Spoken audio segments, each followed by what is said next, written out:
नमस्कार। अब हम आपको बताएंगे class 10th math lesson number 3 प्रश्नावली 3 डेसिमल 4 का क्वेश्चन नंबर पहले का फर्स्ट क्वेश्चन। इस क्वेश्चन में आपसे कह रहा है कि विलोपन और प्रतिस्थापन दोनों विधि से इस क्वेश्चन को हल करना है। हमने आपको बताया कि विलोपन विधि है क्या, हमने आपको पहले से प्रतिस्थापन क्या है मैंने उसको भी आपको बताया। तो इस भी क्वेश्चन में हम उसी का प्रयोग करेंगे। चलते हैं, हमने व्हाइट बोर्ड पे क्वेश्चन को लिखा है, क्वेश्चन के अकॉर्डिंग हम प्रश्न को हल करते हैं। तो यहाँ पर ध्यान दीजिए, जो आपका क्वेश्चन दिया गया है ये आपका है समीकरण, रैखिक समीकरण, ये भी आपका रैखिक समीकरण, विलोपन और प्रतिस्थापन दोनों विधि से हमको हल करना है। तो सबसे पहले हम विलोपन विधि का प्रयोग करेंगे। तो यहाँ पर क्या लिखेंगे, x plus y is equal to 5 समीकरण 1 ले लीजिए, तथा फिर क्या लिखेंगे 2x minus 3y is equal to 4 समीकरण क्या लिखेंगे 2। समझ में आया। फिर यहाँ पर क्या लिखेंगे, समीकरण 1 में 2 से गुणा करने पर जब इसमें हम गुणा करेंगे तो क्या लिखेंगे 2x plus 2y is equal to 5 टू जा 10 समीकरण क्या हो जाएगा 10। समझ में आया। अब इसमें देखिए प्लस पर देखिए दोनों आपका क्या है, दोनों अंक बराबर हो गए कि नहीं, इक्वल हुए कि नहीं, दोनों देखो दोनों में मिल रहे हैं ना। तो यहाँ पर हम क्या लिखेंगे, समीकरण 2 में 3 को घटाने पर जब इसको हम घटाएंगे तो प्लस प्लस माइनस कर जाएगा, प्लस प्लस माइनस, तो 3 2 कितना हो जाएगा -5y, प्लस प्लस क्या हो जाएगा, प्लस प्लस क्या हो जाएगा माइनस, ध्यान देना प्लस प्लस हमको क्या हो जाएगा माइनस। जब ये हमारा माइनस हो जाएगा तो इसको हम क्या करेंगे 10 में से जब 4 को हम घटाएंगे तो हमको कितना प्राप्त हो जाएगा -6। समझ में आया। तो y बराबर हमको कितना प्राप्त हो जाएगा -6 अपान -5। तो y बराबर हमको कितना प्राप्त हो गया 6 अपान 5। अब इस क्वेश्चन को हम y का मान किस में रखेंगे, समीकरण 1 में।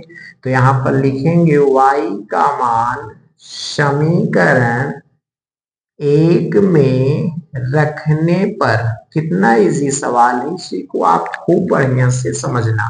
इसको जब रखेंगे तो x प्लस क्या हो जाएगा 6 अपान 5 इज इक्वल टू क्या हो जाएगा 5। समझ में आया। अब इसको हम पक्षांतर करेंगे तो x is equal to 5 minus 6 upon 5, तो क्या हो जाएगा 25, तो इसको लिखेंगे 25 माइनस 6 अपान 5। तो इसको हम क्या लिखेंगे 25 में से 6 गए कितना हो जाएगा 19, तो हमारा आंसर कितना आ जाएगा 19 अपान 5। समझ में आया।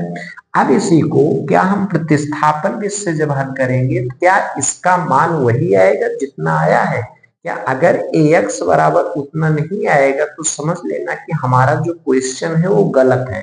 तो सबसे पहले अब हम प्रतिस्थापन विधि से हल करेंगे कि क्या प्रतिस्थापन विधि में ये आएगा। तो चलते हैं, सबसे पहले हम क्या लिखेंगे, समीकरण 1 इसमें क्या दिया गया है x plus y is equal to 5 समीकरण 1। अब इसी को हम पक्षांतर करेंगे तो x इज इक्वल टू हमको कितना प्राप्त हो जाएगा 5 माइनस वाई। समझ में आया।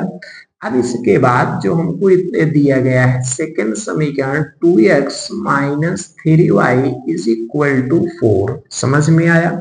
अब यहाँ पर देखिए माइनस है, यहाँ पर क्या है माइनस है और ये आपका क्या है प्लस है। तो उसी प्रकार ये जब आपका माइनस है और इसके बाद ये आपका क्या है प्लस है, तो x का मान क्या करेंगे इसमें रखेंगे, तो इसको हम समीकरण 2 मान लेते हैं। तो x का मान क्या करेंगे, x का मान समीकरण 2 में रखने पर जब इसमें हम रखेंगे तो 2 ब्रैकेट में 5 minus y minus 3y is equal to 4। तो 5 2 जा 10, 2y minus 3y is equal to 4। समझ में आया? कोई समस्या? अब इसको हम पहचानतर करेंगे तो -5y माइनस माइनस प्लस और 4 उधर जाएगा तो क्या हो जाएगा 4 माइनस 10, तो क्या आ जाएगा y बराबर -6/5। समझ में आया? ये हमारा आंसर हो गया। अब इसी y का मान हम किस में रखेंगे? इसमें रखेंगे।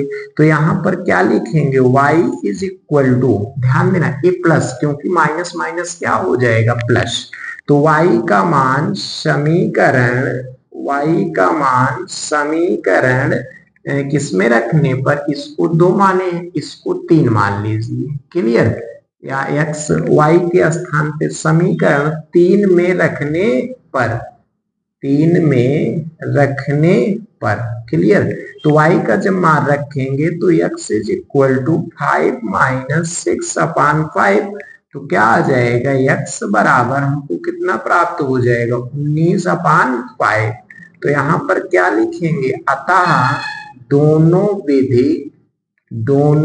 विधि क्या है, उत्तम है। समझ में आया? तो आप ऐसे क्वेश्चन को लिखेंगे, लास्ट में आप यही लिखना कि दोनों विधि जो है उत्तम है।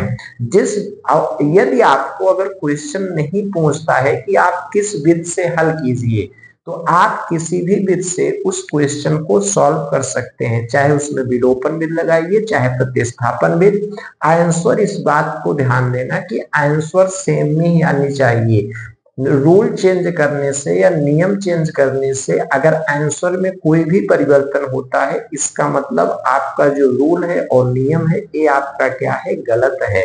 सेम आंसर आना चाहिए।